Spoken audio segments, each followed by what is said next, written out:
Il n'est pas obligatoire, mais il est fortement recommandé parce que, en effet, on insiste, on en a parlé tout à l'heure, de la posture. Tu rappelais la posture professionnelle, la posture éducative. Et c'est vrai que d'être accompagné permet de prendre du recul sur sa pratique, sur la façon dont je fais, la façon dont je suis.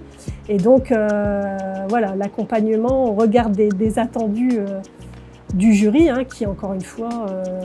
tu as raison, hein, cette prise de recul sur ce que je fais en tant que professionnel, mais aussi sur cet accompagnement va permettre de comment je retranscris ça avec les termes techniques. Je disais tout à l'heure, on ne parle pas de bibi ni de doudou, hein, mais je l'ai entendu parfois.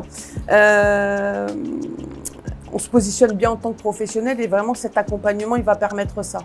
Il va permettre aux gens accompagnés, je pense, véritablement de pouvoir se poser, de se dire aussi que les activités de tous les jours sont de vrais actes professionnels qui doivent être reconnus,